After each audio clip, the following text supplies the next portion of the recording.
ಅನುಮಾನಾಸ್ಪದ ರೀತಿಯಲ್ಲಿ ಪ್ರೇಮಿಗಳು ನಿಗೂಢವಾಗಿ ಸಾವನ್ನಪ್ಪಿದ್ದು, ನೇಣು ಬಿಗಿದ ಸ್ಥಿತಿಯಲ್ಲಿ ಇಬ್ಬರ ಶವ ಪತ್ತೆಯಾಗಿದೆ. ಮಂಗಳಮುಖಿ ಸುವಾಸಿನಿ ಹಾಗೂ ಯುವಕ ಶೇಖರ್ ಅಲಿಯಾಸ್ ಮಣಿ ಮೃತ ವ್ಯಕ್ತಿಗಳಾಗಿದ್ದಾರೆ. ಬಳ್ಳಾರಿ ನಗರದ ಕೆಎಂಎಫ್ ಡೈರಿ ಕ್ರಾಸ್ ಬಳಿಯ ಬಾಡಿಗೆ ಮನೆಯಲ್ಲಿ ದುರಂತ ಸಂಭವಿಸಿದೆ. ಇನ್ನು ಸ್ಥಳಕ್ಕೆ ಪೊಲೀಸರು ಭೇಟಿ ನೀಡಿ ಪರಿಶೀಲನೆ ನಡೆಸಿದ್ರು. ವಿಜಯನಗರ ಜಿಲ್ಲೆಯ ಹೊಸಪೇಟೆ ತಾಲೂಕಿನ ಮಲ್ಪನಗುಡಿ ಗ್ರಾಮದ 31 ವರ್ಷದ ಶೇಖರ್ ಅಲಿಯಾಸ್ ಮಣಿ ಹಾಗೂ ಬಳ್ಳಾರಿ ತಾಲೂಕಿನ ಚಾಕನೂರ ಗ್ರಾಮದ 29 ವರ್ಷದ ಮಂಗಳಮುಖಿ ಸುವಾಸಿನಿ ಹಲವು ವರ್ಷಗಳಿಂದ ಒಟ್ಟಿಗೆ ವಾಸವಾಗಿದ್ರು. ಮಣಿ ಆಟೋ ಓಡಿಸಿಕೊಂಡು ಜೀವನ ಮಾಡ್ತಾ ಇದ್ದ. ಇಬ್ಬರು ಇದೀಗ ನಿಗೂಢವಾಗಿ ಸಾವನ್ನಪ್ಪಿದ್ದು, ಇದು ಆತ್ಮಹತ್ಯೆನ ಅಥವಾ ಕೊಲೆನಾ ಎನ್ನುವ ಅನುಮಾನ ಮೂಡಿದೆ. ಇತ್ತ ಬಳ್ಳಾರಿ ಬಿಮ್ಸ್ ಆಸ್ಪತ್ರೆಗೆ ಮೃತದೇಹಗಳನ್ನು ರವಾನಿಸಲಾಗಿದ್ದು, ಮರಣೋತ್ತರ ಪರೀಕ್ಷೆ ನಡೆಸಲಾಗಿದೆ. ಇತ್ತ ಸುವಾಸಿನಿ ಪೋಷಕರ ಆಕ್ರಂದನ ಮುಗಿಲು ಮುಟ್ಟಿದೆ.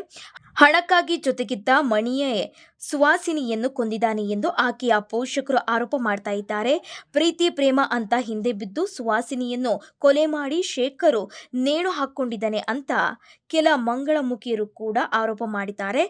ಈ ಸಂಬಂಧ ಬ್ರೂಸ್ಪೇಟೆ ಪೊಲೀಸ್ ಠಾಣೆಯಲ್ಲಿ ಪ್ರಕರಣ ದಾಖಲಾಗಿದೆ.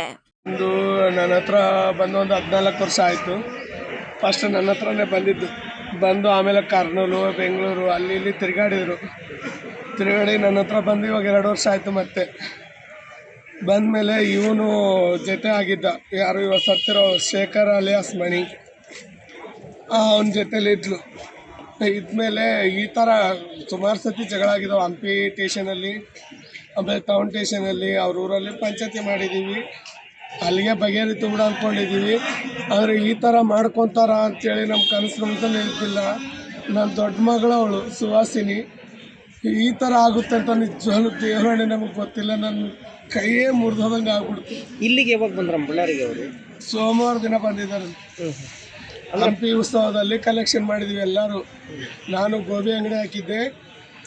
ನನ್ನ ಜೊತೆಲಿರೋವಂಥವ್ರು 4 ಜನ ಕಲೆಕ್ಷನ್ಗೆ ಹೋಗಿದ್ರು. ಅವಳ ಜೊತೆಲೇ ಕಲೆಕ್ಷನ್ ಮಾಡಿದ್ದಾರೆ. ಎಲ್ಲ ಚೆನ್ನಾಗಿದ್ದು ಸೋಮವಾರ ದಿನ ಮನೆಗೆ ಬಂದು ಸ್ನಾನ ಮಾಡಿ ಸ್ವಲ್ಪ ಟ್ಯಾಬ್ಲೆಟ್ ಹಾಕ್ಕೊಂಡು ಮಲ್ಕೊಂಡಿದ್ದಾಳೆ. ನನಗೆ ನಿದ್ದೆ ಇಲ್ಲ 3 ದಿನ. ಹಂಪಿ ಉತ್ಸವದಲ್ಲಿ ನಿದ್ದೆ ಇಲ್ಲ ಅಂತೇಳಿ ಮಲ್ಕೊಂಡು ಅವನು ಫೋನ್ ಮಾಡಿದಾನ.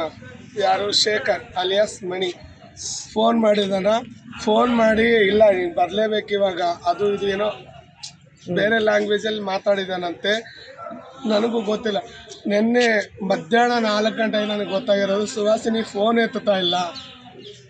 ರೊಕ್ಕವ್ರು ಫೋನ್ ಮಾಡ್ತಾರೆ ಅಂತೇಳಿ ನನ್ನ ಮಗಳು, ಇನ್ನೊಬ್ಳು ಮಗಳು, 2ನೇ ಮಗಳು ಕೀರ್ತಿ ಫೋನ್ ಮಾಡಿದ್ಲು. ನಾನು ಸೈಲೆಂಟ್ ಮಾಡಿ ಮಲ್ಕೊಂಡ್ಬಿಟ್ಟಿದ್ದೆ.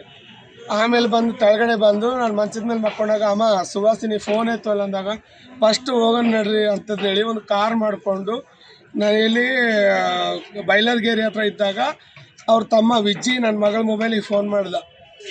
ಅಮ್ಮ ಇಲ್ಲ ಸುವಾಸಿನಿ ಹಿಂಗೆ ಆಗ್ಬಿಟ್ಟೈತಿ ಅಂತ ಹೇಳಿದಾಗ ಆವಾಗ ನಮಗೆ ಗೊತ್ತಾಗಿರೋದು ಸುವಾಸಿನಿ ಅವಳು ಮಣಿ ಹಿಂಗೆ ಮಾಡ್ಕೊಂಡಿದ್ದೇನ ಅಂತೇಳಿ. ಅಲ್ಲ, ಯಾರೋ ದುಡ್ಡಿಗಾಗಿ ಅಂದರೆ ಅವನು ಎಲ್ಲ ಇವಳು ದುಡಿಮೇಲೆ ಅವನು ತಿಂತಾ ಇದ್ದ. 1 ರೂಪಾಯಿ ಇರಲಿ, ಒಂದು ಹಿಮಾಲ್ ಇರಲಿ, ಇವಳು ದುಡಿಮೇಲೆ ಅವನು ತಿಂತಾ ಇದ್ದ. ನಾನು ಎಷ್ಟೋ ಸತಿ ಜಗಾಡಿದ್ದೀನಿ, ಪಂಚಾಯತಿಗೆ ಹೋಗಿ ಬಂದಿದ್ದೀನಿ, ಅವ್ರ ಮನೇಲೆಲ್ಲ ಜಗಾಡಿ ಬಂದಿದ್ದೀನಿ. ನಿನ್ನೆ ನೈಟು 9:30 ಅವ್ರಿಗೆ ಫೋನ್ ಮಾಡಿದ್ದೀನಿ, ಅವ್ರ ಫ್ಯಾಮ್ಲಿಯವ್ರಿಗೆ. ಇದುವರೆಗಂತೂ ಯಾರೂ ಬಂದಿಲ್ಲ. ಅವ್ರ ನಂಬರ್ ನನಗೆ ಇವಾಗ ಫೋನ್ ಮಾಡ್ತೀನಿ, ಬ್ಲಾಕ್ ಲಿಸ್ಟಲ್ಲಿ ಹಾಕಿದಾರ. ಇವಾಗ ಏನಾಗ್ಬೇಕಂತಿಲ್ಲ, ಇಬ್ಬರು ಸುಸೈಡ್ ಮಾಡ್ಕೊಂಡಾರ. ಏನಿಲ್ಲ, ಅವಳಿಗೆ ನ್ಯಾಯ ದೊರಕಿಸ್ಬೇಕು. ಅವ್ರ ಮನೆಯವ್ರಿಗೆ ನಾನು ಫಸ್ಟ್ಗೆ ಹೇಳಿದ್ದೀನಿ, ಅವ್ರ ಮನೆಯವ್ರಿಗೆ ಏನಿದೆ ಅವ್ನಿಗೆ ಒಂದು ಮದುವೆ ಮಾಡಿರಿ, ನಮ್ಮ ಜವಾಬ್ದಾರಿ ಸಹಸ ಬಿಡ್ತಾನ ಅಂತ ಅವ್ರ ಮನೆಯಲ್ಲೆಲ್ಲ ಜಗಾಡಿ, ನಾನೇ ಖುದ್ದು ಜಗಾಡಿ ಬಂದೀನಿ. ಅವಳು ಸಾವಿಗೆ ಕಾರಣ ಅವ್ರ ಮನೆಯವರೇ. ನಾನು ಹೇಳೋದು ಶೇಖರ್ ಮನೆಯವರೇ ಕಾರಣ. ಶೇಖರ್ ಯಾವ ಊರ? ನಮ್ಮ ಹೊಸ ಮಲ್ಪನಗುಡಿ, ಹೊಸಪೇಟೆಯಿಂದ ಒಂದು 8 ಕಿಲೋಮೀಟ್ರ್. ಹೊಸ ಮಲ್ಪನಗುಡಿ ಪಂಚಾಯತಿ ಕಟ್ಟೆಯಿಂದ ಒಂದು 8 ಮನೆ ದೂರ ಇದೆ. ಇಬ್ಬರು ಸತ್ತಾರಲ್ಲ, ಅದಕ್ಕೆ ನೀವು ಅದು ಹೆಂಗೆ? ಇಬ್ಬರು ಸತ್ತಿದ್ದಾರೆ. ಇವಳಿಗೆ ಏನೋ ಮಾಡ್ಬಿಟ್ಟು ನನ್ನ ಮಗಳು ಮಾತ್ರ ಸಾಯಾಳಲ್ಲ, ಅವಳು ಸೂಸೈಡ್ ಮಾಡ್ಕೊಂಡು ಅಲ್ಲ ನನ್ನ ಮಗಳು. ಯಾಕಂದರೆ ನನ್ನ ಹತ್ರ ಇಷ್ಟು ವರ್ಷದಿಂದ ಇದ್ದಾಳ. ನನ್ನ ಮಗಳು ಸೂಸೈಡ್ ಮಾಡ್ಕೊಂಡು ಅವಳು ಅಲ್ಲೇ ಅಲ್ಲ, ಅವನು ಏನೋ ಮಾಡಿಬಿಟ್ಟೆ ಅವಳಿಗೆ ಮಾಡಿರೋದು.